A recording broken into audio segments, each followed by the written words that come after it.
1961ஆம் ஆண்டு கோவில்பட்டியில் பிறந்த திரு விவேகானந்தன் அவர்கள் வந்து பார்த்தீங்கன்னா கே பாலச்சந்தர் அவரோட அறிமுகம் கிடைக்குது. சினிமாலையும் நடிக்கிறாரு. அவர் கொடுத்த முதல் செக்கில் விவேக் அப்படின்னு மென்ஷன் பண்ணி கொடுக்குறாரு. அதுல இருந்து தான் விவேக்கா உருமாறுறாரு. மதுரையில் உள்ள அமெரிக்கன் கல்லூரியில் படிக்கிறப்பவே வந்து பார்த்தீங்கன்னா அவர் நாடகங்கள் எல்லாம் நடிச்சிட்டு இருந்திருக்காரு. அதுக்கப்புறம் வந்து பார்த்தீங்கன்னா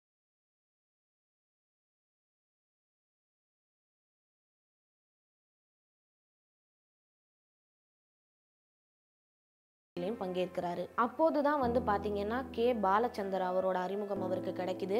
அவரோட சேர்ந்து வந்து பாத்தீங்கன்னா உதவி வசனகர்த்தாவாகவும் அவர் பணியாற்றி இருக்காரு. 1987ஆம் ஆண்டு ரிலீஸ் ஆன மனதில் உறுதி வேண்டும் அப்படின்ற படத்துல திரைக்கதை டிபார்ட்மெண்ட்ல இவர் பண்ண வேலைகள் எல்லாம் பார்த்துட்டு கே பாலச்சந்தர் அவர்கள் வந்து இம்ப்ரெஸ் ஆயிட்டு இவருக்கு அந்த படத்துல நடிக்கிறதுக்கும் வாய்ப்பு வழங்குறாரு. அதை தொடர்ந்து வந்து பாத்தீங்கன்னா அவரோட குருவான கே பாலச்சந்தரோட படங்களான புது புது அர்த்தங்கள் மற்றும் ஒரு வீடு இருவாசல் இந்த படங்கள்லாம் நடித்து தனது தனித்துவமான நடிப்பையும் வெளிப்படுத்தி ரசிகர்கள் மனதிலையும் இடம் பிடிக்கிறாரு.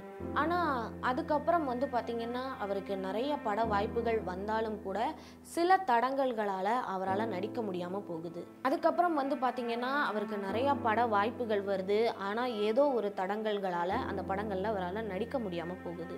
90களோட அதாவது 90s பிற்பகுதியில் தான் வந்து இந்த மாபெரும் கலைஞனோட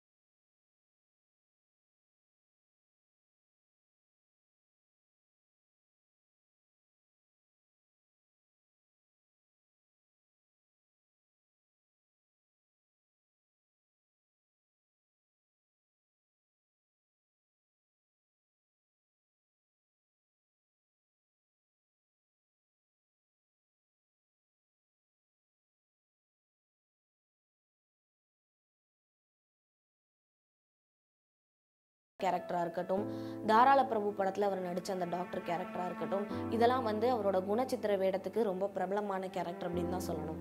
ஒரு காலகட்டத்தில் வந்து பார்த்தீங்கன்னா இவரோட பங்களிப்பு அப்படின்றது வந்து அந்த படத்தோட வியாபாரத்துக்கு பெரிதும் உதவியாக இருந்துச்சு.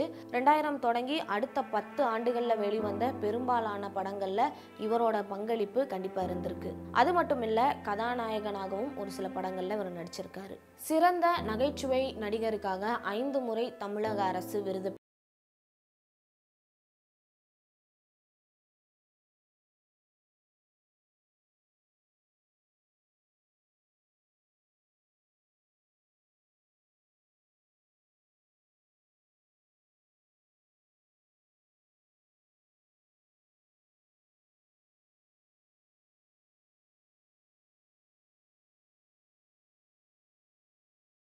சூப்பர் ஸ்டார் ரஜினிகாந்த் அவர்களோட வந்து பாத்தீங்கன்னா உழைப்பாளி, வீரா, சிவாஜி போன்ற படங்கள்லாம் நடித்திருந்தவர். விவேக் அவர்களுக்கு வந்து பாத்தீங்கன்னா ஒரு ஆசை இருந்துச்சு. ஆல்மோஸ்ட் எல்லா ஹீரோஸோடையும் நான் பண்ணிட்டேன், ஆனால் கமலோட மட்டும் நான் நடிக்கலை அப்படின்னு சொல்லி இதை அவர் நிறைய மேடைகள்லையும் வெளிப்படுத்தி இருந்தாரு. கடைசியில் அவருக்கு அந்த வாய்ப்பும் கிடைச்சது. இந்தியன் 2 படத்தில் கமலோட அவர் நடிக்கிறதா இருந்தது. அவரோட போர்ஷன்ஸ் அதில் இருக்கா, அதெல்லாம் அவர் கம்ப்ளீட் பண்ணிட்டாரா, அவரோட கடைசி ஆசை நிறைவேறுச்சா அப்படின்றத படம் ரிலீஸ் ஆகிற வரைக்கும் வெயிட் பண்ணி தான் நம்ம பார்க்கணும். நேற்று சார்லி சாப்ளின் அவர்களின் பிறந்த தினம். இன்று சின்ன கலைவாணர் விவேக் அவர்களின் இறந்த தினம். நகைச்சுவை நடிகராய் கோடிக்கணக்கான மக்களை சிரிக்க வைத்தவர் இன்று கண்ணீர் சிந்த வைத்து விட்டார். தனது நகைச்சுவையால் ரசிகர்களின் உள்ளங்களை 1/4 நூற்றாண்டு காலம் ஆண்டவர். அனைத்து மூட நம்பிக்கைக்கும் எதிரான சிரிப்பு வெடிகள் எல்லாமே சிந்தனை சாவிகள். மக்களின் கலைஞன் சின்ன கலைவாணர் விவேக் அவரை இழந்து வாடக்கூடிய குடும்பத்தினர், திரைத்துறையினர், அவருடைய ரசிகர்கள் அனைவருக்கும் தி ரைஸ் நல்ல சினிமா சார்பாக ஆழ்ந்த இரங்கல்கள். வணக்கம். சிரிக்கவும் சிந்திக்கவும் வச்சு சின்ன கலைவாணர் அப்படின்னு பேர் வாங்கின என் அன்பு தம்பி விவேக், எப்படி சொல்கிறது, அவருடைய மறைவுக்கு அப்படிங்கிற வார்த்தையை பயன்படுத்துறதுக்கு மனசுக்கு ரொம்ப கஷ்டமாக இருக்குது. அவர் நம்மளோட நம்மளோட இல்லாமல் போனதுக்கு என்னுடைய ஆழ்ந்த வருத்தத்தை தெரிவிச்சுக்கிறேன். இது வார்த்தைகளால் அவருடைய குடும்பத்துக்கோ அவருடைய ரசிகர்களுக்கோ கலை உலகத்திற்கோ எனக்கோ ஆறுதல் சொல்லணும் என்பது முடியாத காரியம்தான். தம்பி, உன்னை இழந்து வாடும் கோடிக்கணக்கான சகோதரர்களில் ரசிகர்களில் நானும் ஒருவன் தம்பி. என்ன பேசுறதுன்னு தெரியல. அன்பு தம்பி விவேக் அவர்களின் மரணம் மிகவும் வேதனைக்குரியது. அற்புதமான கலைஞன். அவர் என்னிடம் கேட்கும் போதெல்லாம் என்னுடைய தந்தையார் படத்தை வேண்டும், நடிகர் எம்.ஆர். ராதா அவர்கள் படத்தை வைக்க வேண்டும், அவர் தான் எனக்கு குருநாதர்னு சொன்னார். அதனால தான் அவர் பின்னாடி எப்பவுமே எங்கள் அப்பா ஃபோட்டோ வச்சுருப்பார். நிறைய எங்கள் அப்பாவுடைய டியூனில் தான் பேசுவார். அதெல்லாம் பார்க்கும்போது ஒரு சந்தோஷமாக இருந்தது. அதாவது இந்த காலத்துக்கு ஏற்ற மாதிரி ஆல்ட்ரு பண்ணிக்குவார். Very good man. நன்மைகள் பண்ணியிருக்கார், நிறைய பண்ணியிருக்கார். அவருக்கு இறைவன் தன்னிடம் அழைத்து கொண்டதை நினைத்து நான் மிகவும் வருத்தப்படுகிறேன். நான் நல்ல ஒரு கலைஞனை சீக்கிரமாக அழைத்து விட்டார் என்று. இருந்தாலும் அவருடைய குடும்பத்தாருக்கு எந்த விதத்தில் நம்ம ஆறுதல் சொல்ல போகிறோம்னு எனக்கு தெரியல. நான் ஊரில் இல்லாத காரணத்தினால தான் இந்த வாய்ஸ் மெசேஜ் மூலிமா உங்களை நான் வந்து சேர்றேன் என்பதை தெரிவித்துக் கொள்கிறேன். என்னுடைய ஆழ்ந்த அனுதாபங்களை அவர் குடும்பத்தாருக்கும் தெரிவித்துக் கொள்கிறேன். அன்புடன் ராதா ரவி. நன்றி. சகோதரர் விவேக் மறைவு கேட்டு மிகவும் அதிர்ச்சி அடைந்தேன். இயற்கை ஆர்வலர், பொது நலத்தில் அதிக நாட்டம் உள்ளவர், என்னுடைய ஜிம்மேட், நல்ல டிசிப்ளின் லைஃப், கரெக்டாக இருப்பார். எத்தனையோ விஷயங்கள் பேசியிருப்பான். இனி அதெல்லாம் எனக்கு வெறும் நினைவு மட்டும். அவரோட குடும்பத்தாருக்கு என் ஆழ்ந்த இரங்கலை தெரிவித்துக் கொள்கிறேன். அவருடைய ஆத்மா சாந்தடைய ஆண்டவனை பிரார்த்திக்கிறேன். 2020 ஆண்டவன் நமக்கு கொடுத்த ஒரு பேரெதிர்ச்சி எஸ்பிபி சாரோட மறைவு.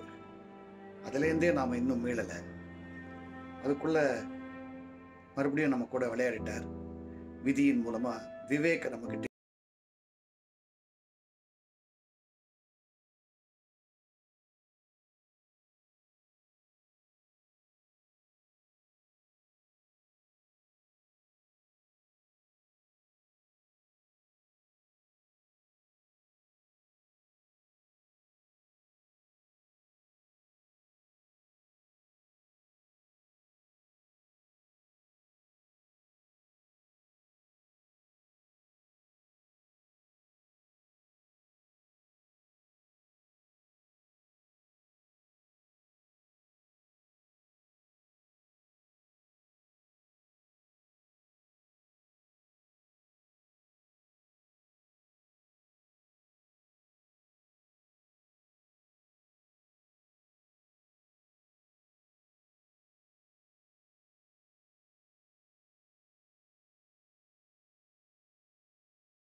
இதான் நான் சொல்ல முடியும்.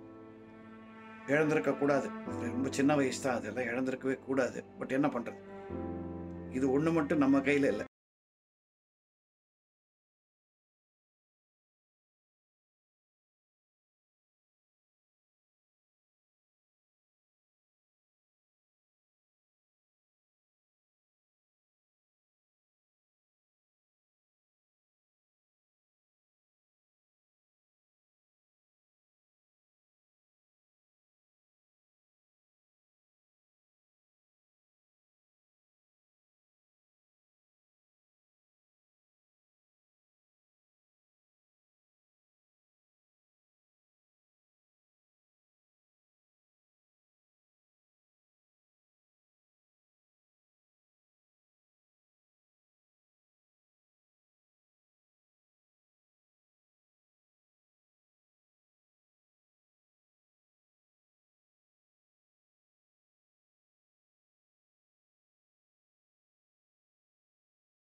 பாசிட்டிவிட்டி மட்டுமே அவர்கிட்ட இருந்து is to exude and it's like யாரை பற்றியும் இவ்வளோ கூட சின்ன தவறான சொற்கள் அந்த சிரிப்புலையும் சரி அந்த கண்ணிலையும் சரி அந்த அகத்தின் அழகு அவர் ஒரு யூனிக் பர்சன். நாங்கள் என்னைக்கு மீட் பண்ணோமோ அன்னிலேருந்து விவர் லைக் அது எனக்கு ஒரு சமயம்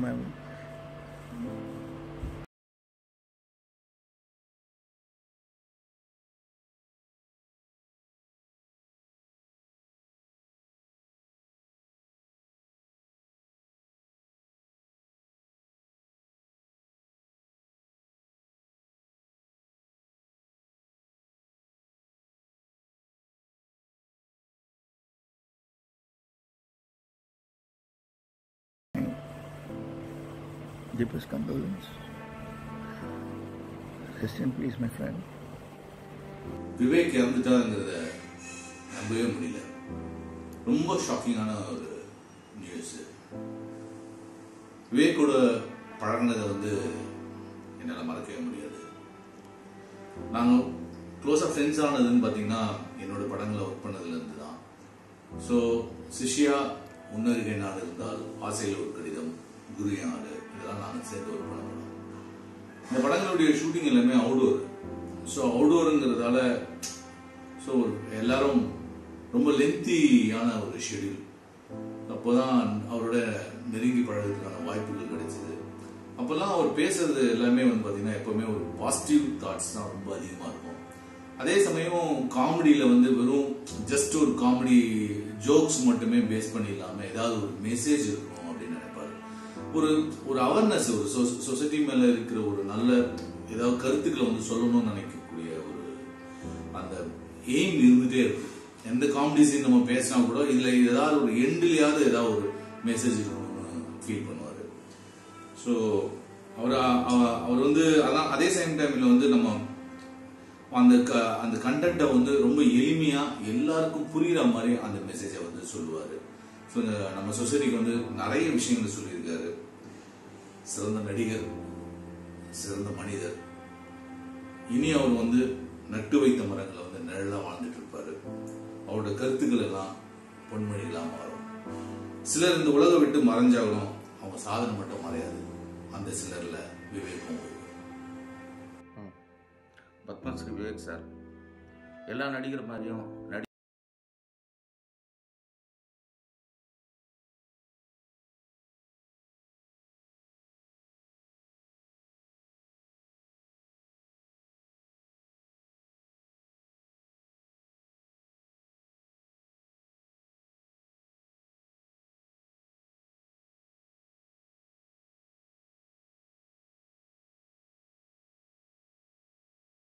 நம்ம போகிறதுக்கு முன்னாடி இந்த பூமியில் ஏதாவது ஒன்று நட்டு வச்சுட்டு போகணும்.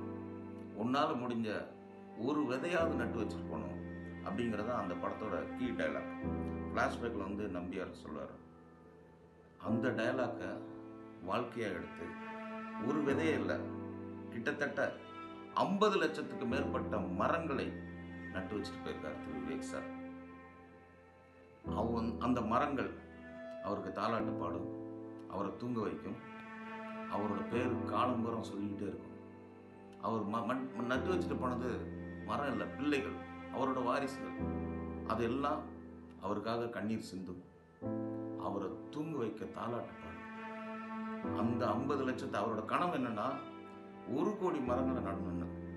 நம்ம உண்மையிலே விவேக் சாருக்கு ஏதாவது அஞ்சலி செலுத்தணும்னு உண்மையிலே விரும்பினால் மீதி அந்த 50 லட்சம் மரங்களை நாம் ஒவ்வொருவரும் அவரோட இறந்த நாளான இன்று ஒரு சபதமாக ஏற்று மீதி 50 லட்சம் மரங்களை சிரிப்பு மூலமா நம்மளை எல்லாம் சிந்திக்க வச்ச அன்னை விவேக் இன்னைக்கு உயிரோட இல்லை. அன்னை அருமையான வார்த்தை. அரசாட்சி படத்தில் முதல் நாள் அவர் கூட வேலை பார்க்கும்போது நானும் அமெரிக்கன் காலேஜின்னு தெரிஞ்ச உடனேயும் கட்டி தழுவி நீ என் தம்பிடான்னாரு. அன்னையிலேருந்து இன்ன வரைக்கும் அவர் எனக்கு அண்ணன். எனக்கு கூட பிறந்த அண்ணன் கிடையாது. ஒரு அண்ணனா எனக்கு என்ன பிரச்சனை வந்தாலும் நான் பேசுவேன். அவர் வாயிலிருந்து பாசிட்டிவ் வார்த்தைகள் கேட்டிருக்கனே தவிர ஒரு நாளும் நெகட்டிவ் வார்த்தை நான் கேட்டதே கிடையாது. தூண் மாதிரி இருப்பார். இன்னைக்கு இல்லை. நம்மெல்லாம் அலறதை பார்க்கக்கூடாதுன்னு தான் கண்ணை மூடிட்டாருன்னு நினைக்கிறேன். எங்கே இருந்தாலும் அண்ணனோட ஆசீர்வாதம் கூட இருக்குன்னு நான் நம்புகிறேன். அந்த குடும்பத்துக்கு எனது ஆழ்ந்த அனுதாபங்கள்.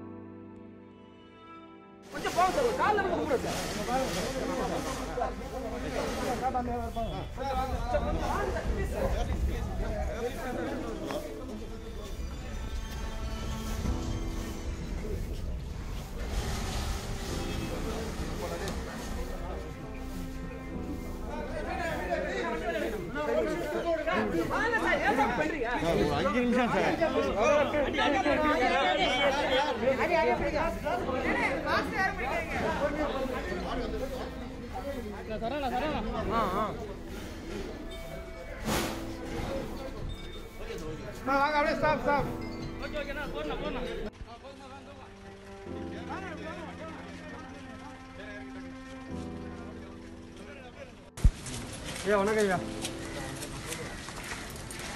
ரொம்ப அருமையான எல்லாருக்கும் வணக்கம். இன்னைக்கு தமிழ் இண்டஸ்ட்ரி அண்ட் சவுத் இண்டஸ்ட்ரிக்கு ஒரு ரொம்ப பெரிய பெரிய பலமான ஒரு லாஸ் நடந்திருக்கு. விவேக் சார் இறந்து போயிட்டாரு.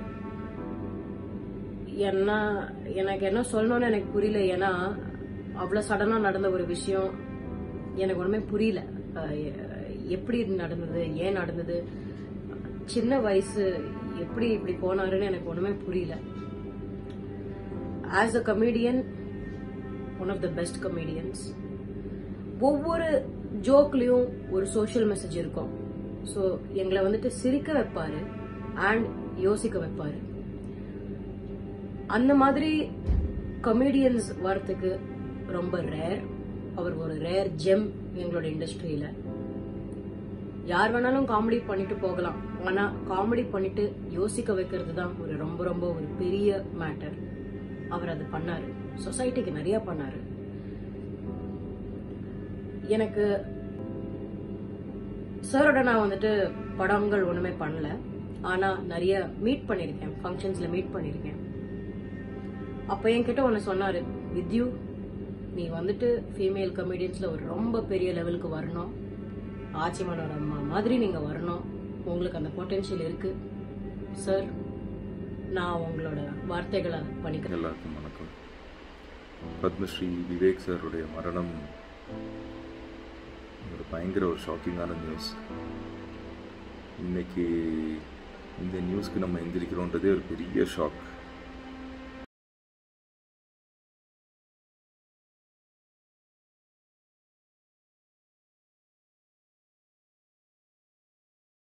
இல்லை, அவ்வளோ ஒரு ஆக்டரை மீறி ஒரு நல்ல மனிதர். அவர் ரொம்ப நல்ல மனுஷன். எனக்கு ஒரு 3-4 வருஷமாக விவேக் சாரோட பழக்கம். எந்த ஒரு நல்ல விஷயம் நம்ம வீட்டில் இருந்தாலும் அதுக்கு ஒரு விஷ் பண்ணுறது. அவருடைய ரொம்ப ஜூனியர் ஆர்டிஸ்ட் நாங்கள்லாம். ஆனால் அந்த ஒரு இது இல்லாமல் நம்மக்கிட்ட நல்லபடியாக நடக்கிறது, நமக்கு ஒரு ரெஸ்பெக்ட் கொடுக்கறது, பல விஷயங்கள் அவர்கிட்ட கற்றுருக்கேன். அவ்வளோ ஒரு ரெஸ்பெக்டபிள் பர்சன். பட் அவருடைய இழப்பு, அவர் இல்லை அப்படின்றது நினச்சி கூட பார்க்க முடியல.